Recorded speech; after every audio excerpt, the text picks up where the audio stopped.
dipersonifikasi, digambarkan seperti Kristus. Itu nggak ada di tempat lain, cuma ada di Alkitab.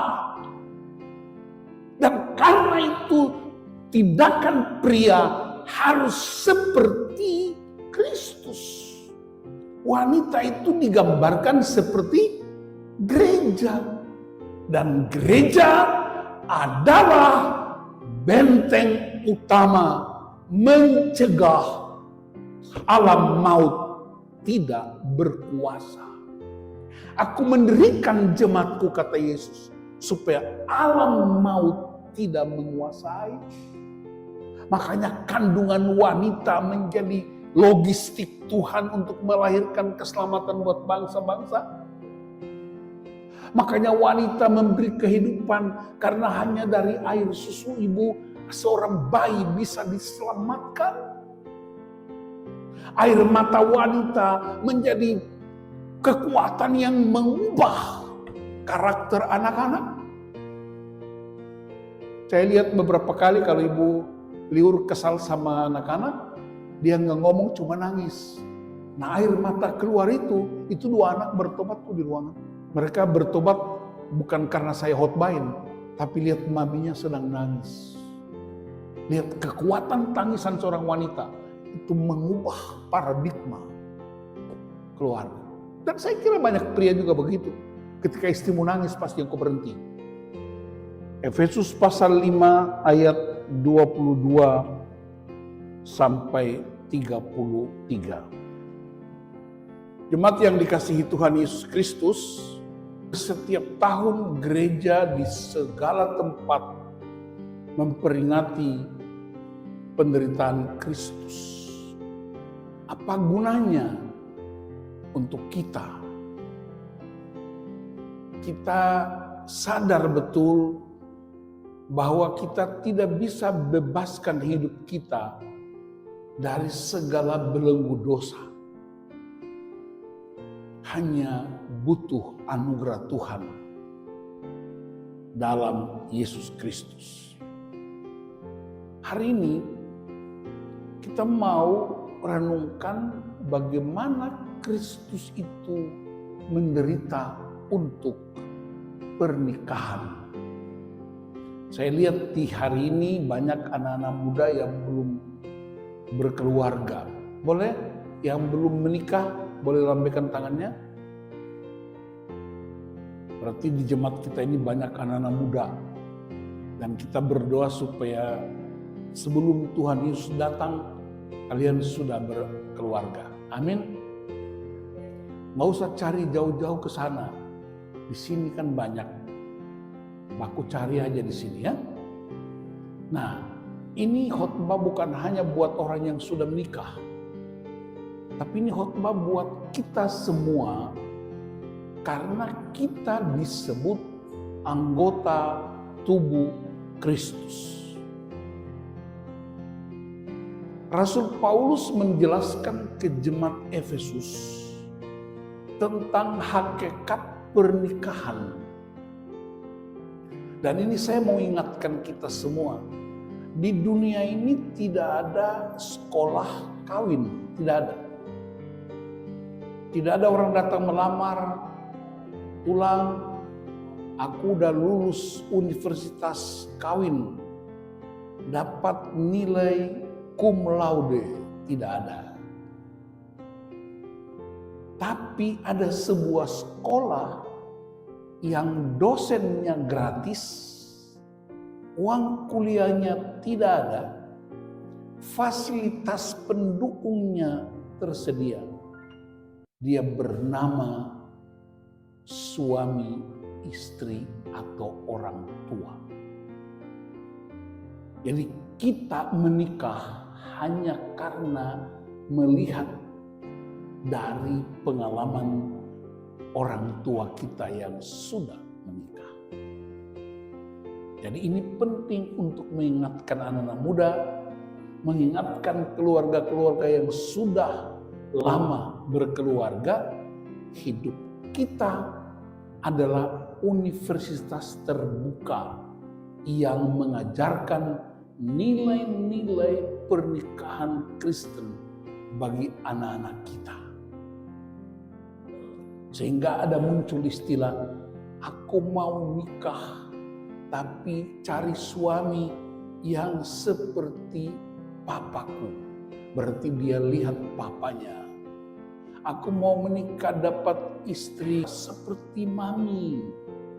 Itu selalu muncul dalam percakapan-percakapan keluarga.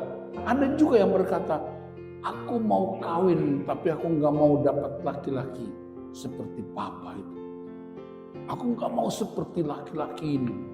Aku mau dapat istri seperti mamaku itu. Jadi selalu ada perbandingan.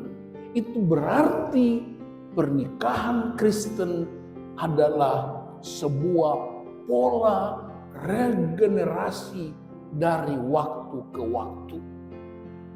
Nah, Efesus 5 ini dia menerangkan tentang mengapa suami diperintahkan untuk mengasihi istri dan mengapa istri diperintahkan untuk menghormati suami.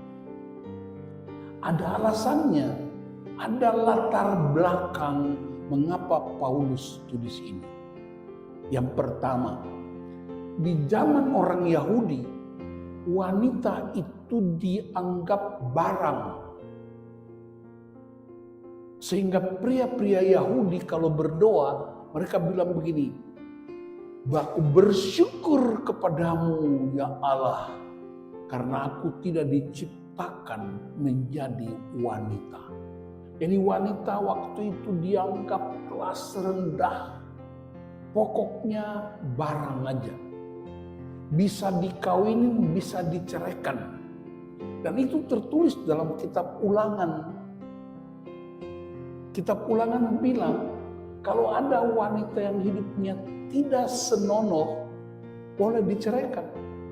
Maka muncullah 3 ahli di zaman itu, yaitu satu bernama Rabi Syamai, satu bernama Rabi Hillel, dan satu bernama Rabi Akiba.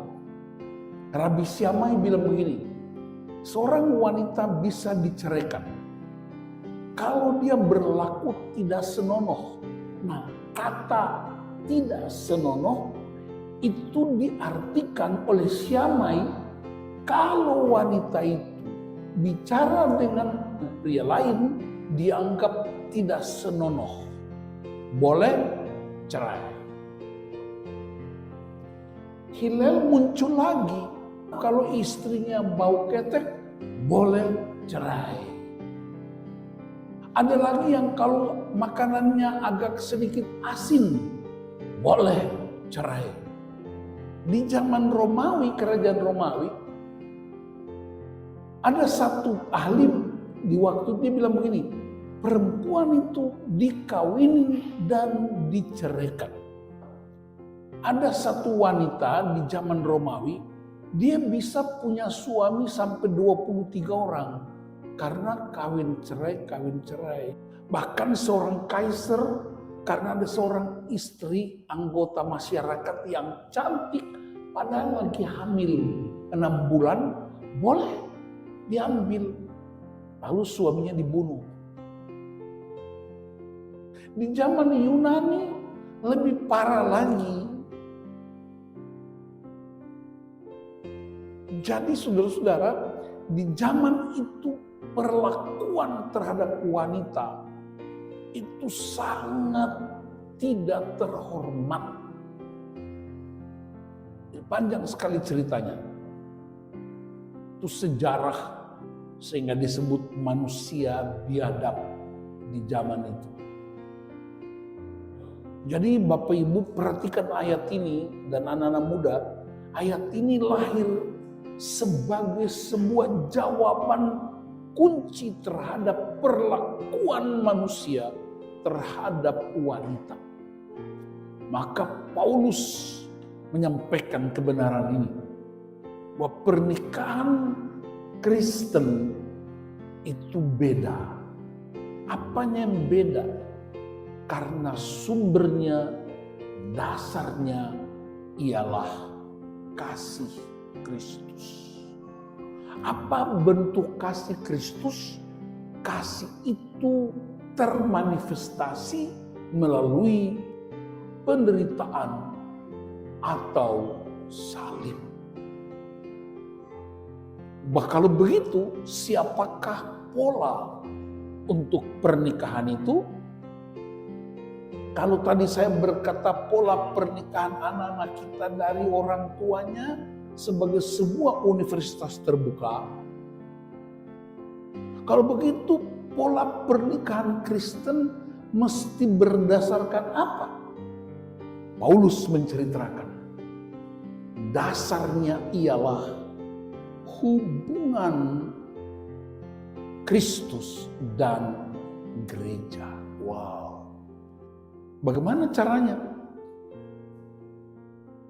Dia berkata, pernikahan sebenarnya adalah metafora atau media yang menjelaskan tentang siapa Kristus dan siapa umat yang percaya. Maka dia berkata, Yesuslah yang adalah kepala gereja dan kita adalah anggota-anggota tubuhnya. Dan anggota tubuh itu semua berfungsi menurut ketentuan yang berlaku. Tugas tangan sendiri, tugas mata sendiri, tugas kaki sendiri, dan tidak bisa saling menyingkirkan, tidak bisa saling menghina, karena masing-masing berguna untuk tubuh dan dikendalikan oleh kepala.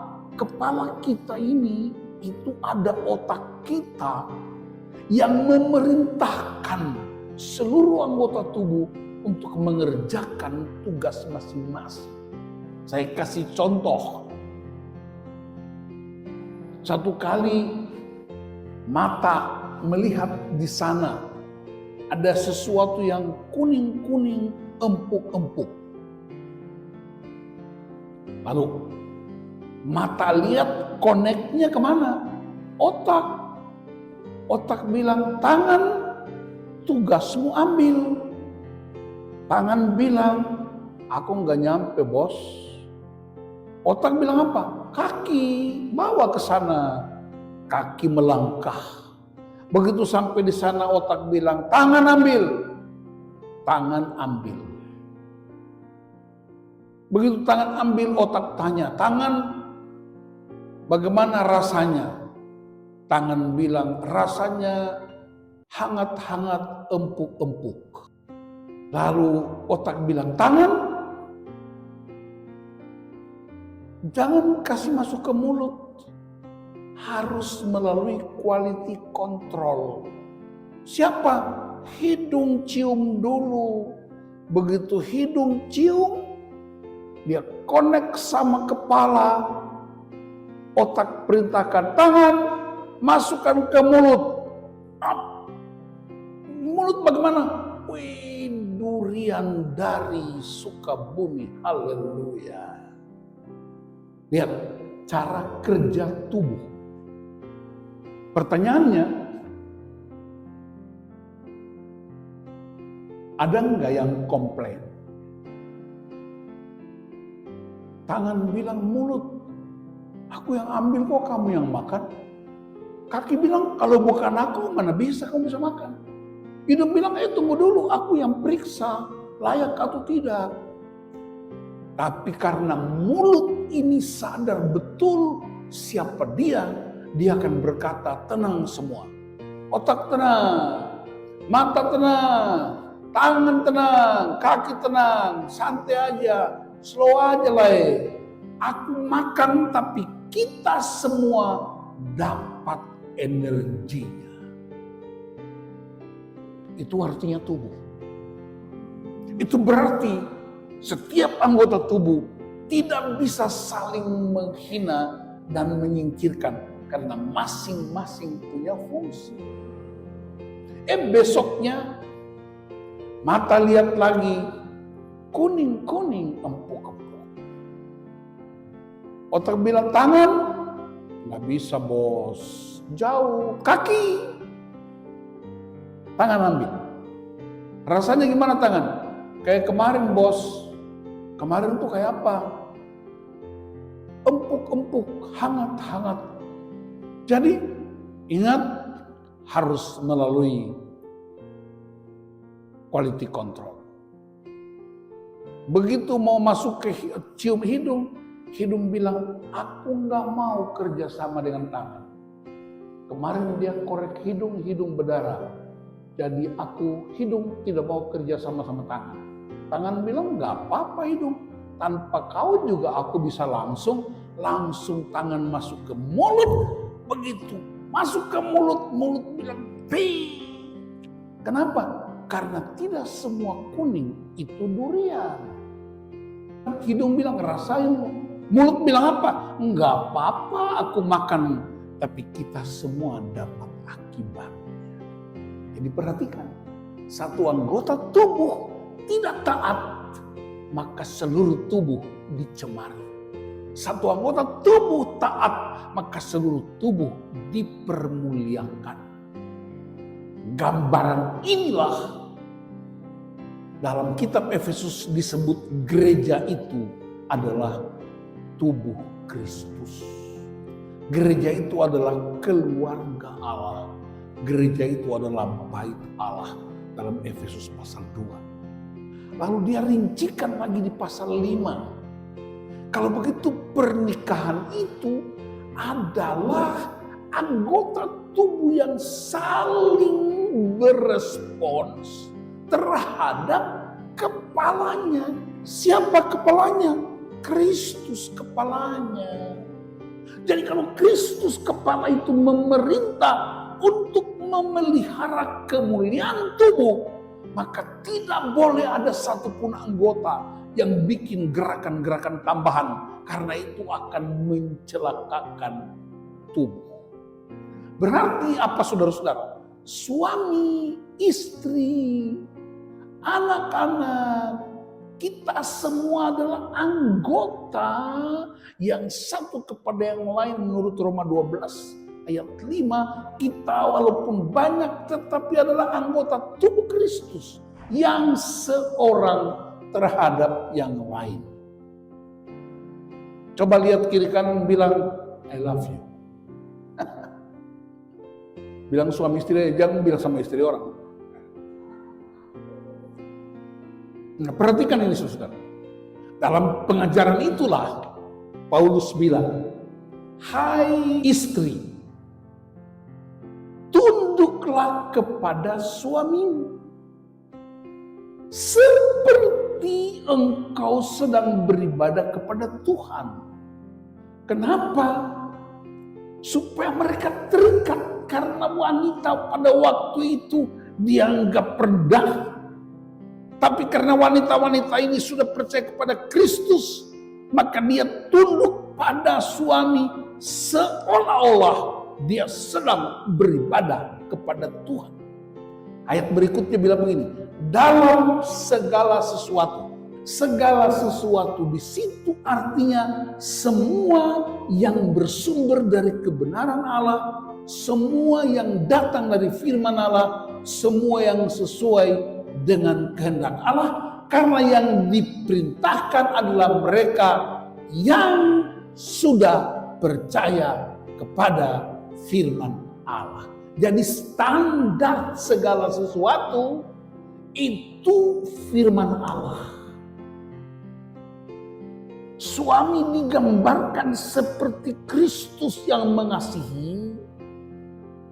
Istri digambarkan seperti jemaat yang taat beribadah dan menyembah Tuhan.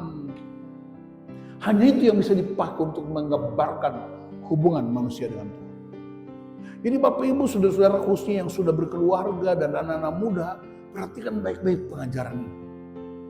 Supaya jangan kita salah pakai ayat Alkitab. Jadi seimbang. Tapi jangan bilang begini, bagaimana aku tunduk kalau dia nggak mengasihi? Ada suami bilang, tidak mungkin aku mengasihi kalau dia nggak tunduk. Perhatikan ayat di atasnya.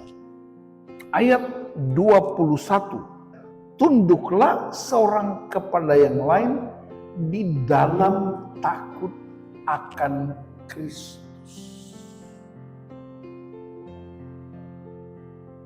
Jadi seorang suami mengasihi istri oleh karena dia benar-benar mengalami kasih Kristus. Seorang istri tunduk kepada suaminya karena benar-benar dia mengalami hubungan pribadi dengan Kristus.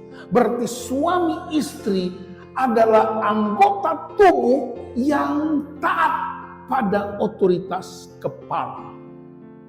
Dalam konteks itulah diuraikan job description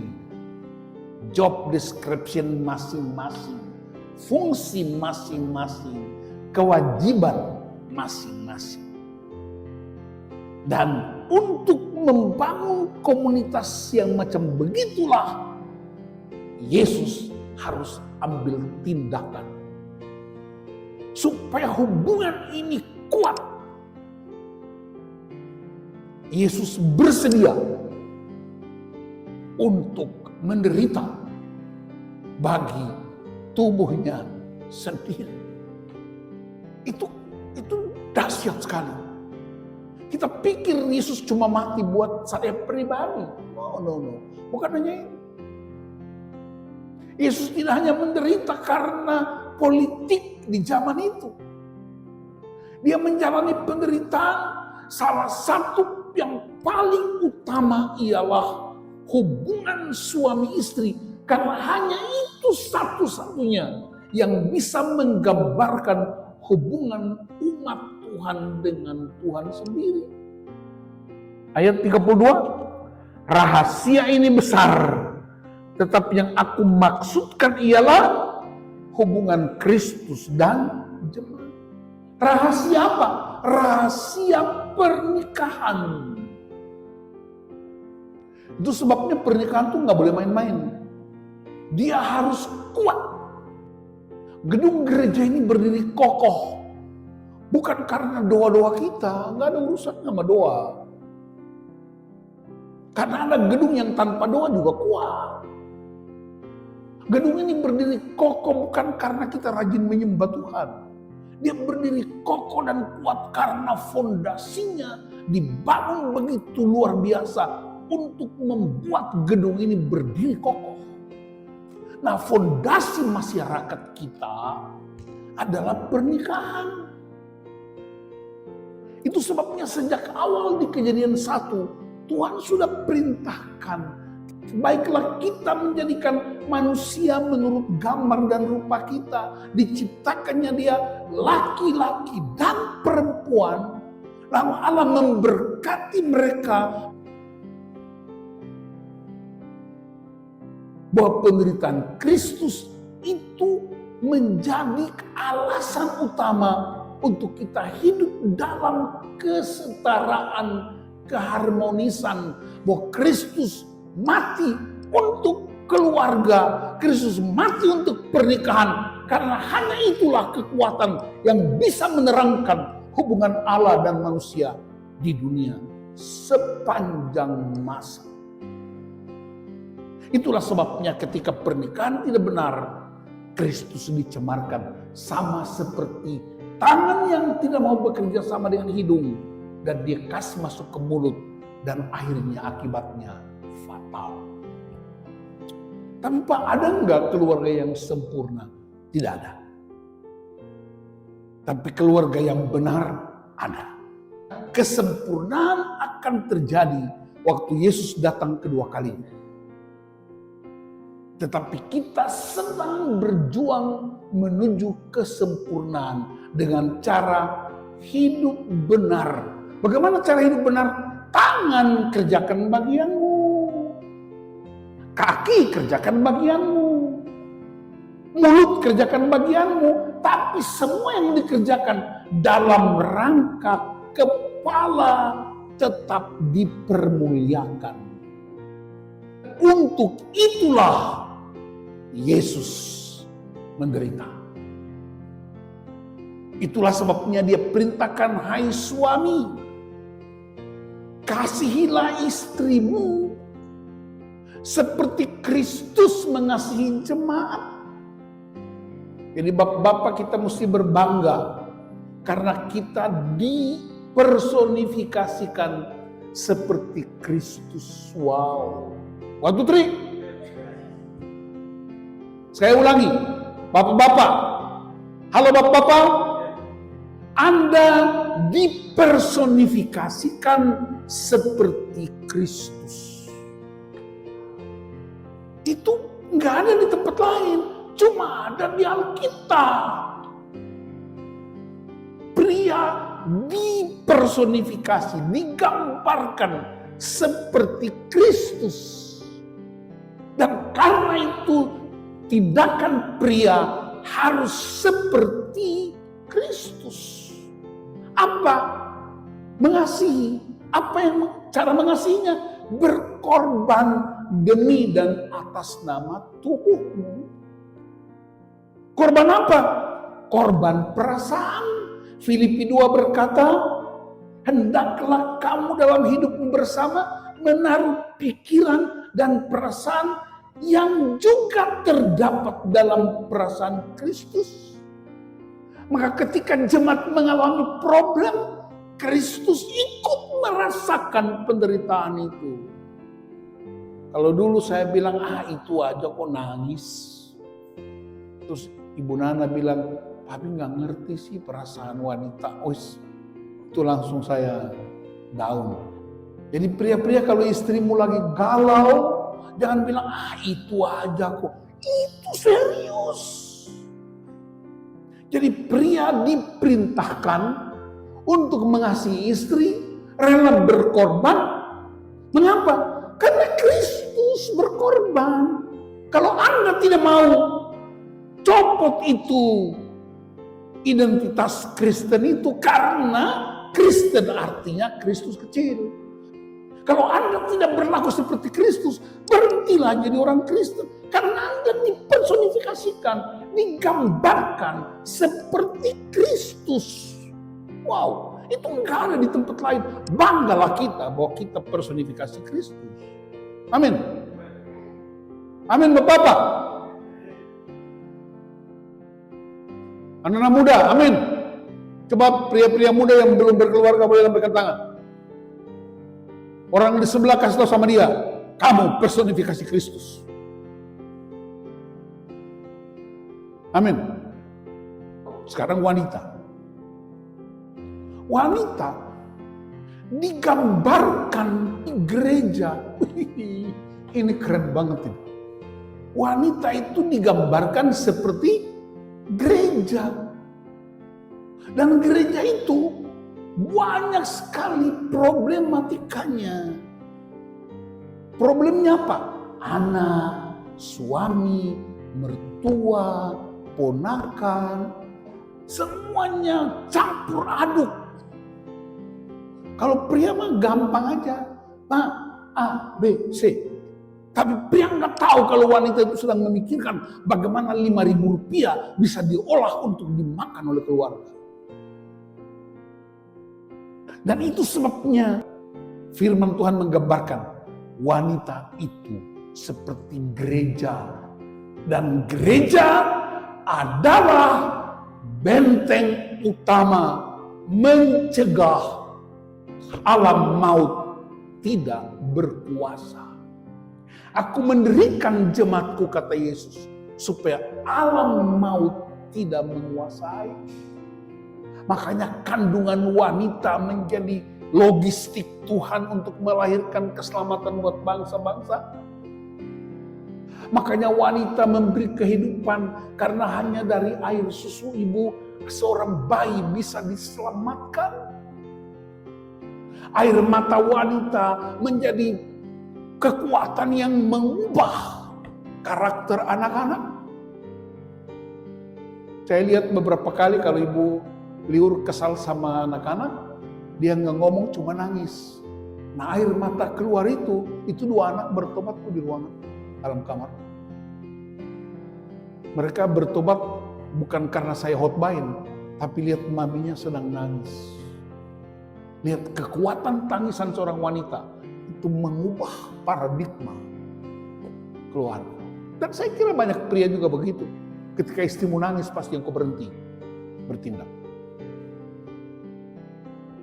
Jadi perhatikan, untuk itu pun Kristus mati buat kita. Mana Pak Jaya? Pak Jaya ada?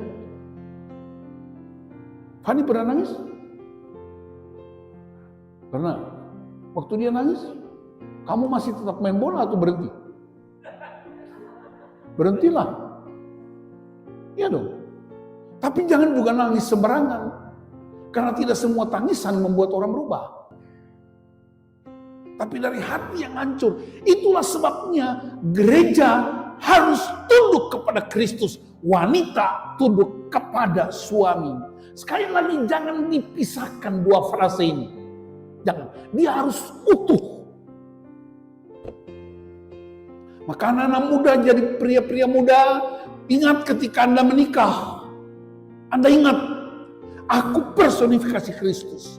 Wanita-wanita yang menikah. Ingat. Aku personifikasi gereja. Dan Kristus dan gereja tidak dapat dipisahkan oleh kekuatan apapun. Itulah penderitaan Kristus untuk tubuhnya itu. Itu sebabnya setiap kali kita merayakan minggu-minggu sengsara Kristus, ingatlah, hai suami, kasihilah istrimu. Seperti Kristus mengasihi kita. Hai istri, tunduklah kepada suami. Seperti jemaat menghormati dan mengagumi Kristus. Dalam ketidaksempurnaan seorang suami, dalam ketidaksempurnaan seorang istri, dalam ketidaksempurnaan anak-anak, Kristus tetap memilih menderita dan mati untuk itu. Roma 5 ayat 8, Allah menunjukkan kasih-Nya kepada kita. Ketika Kristus mati untuk kita, waktu kita masih berdosa. Jadi Tuhan gak menderita dan mati waktu kita udah sempurna. Waktu kita masih berdosa. Maka seorang suami yang adalah personifikasi Kristus, Anda tidak punya pilihan. Mengasihi istrimu waktu dia masih tidak sempurna. Seorang istri kepada suamimu walaupun dia belum sempurna. Anak-anak kita adalah anggota tubuh Kristus. Maka ketika kita mengasihi Kristus, kita mengasihi mereka di tengah ketidaksempurnaan yang kemudian menggunakan istilah yang selalu keren, unconditional love. Cinta yang sejati di tempat-tempat yang tidak sempurna. Amin.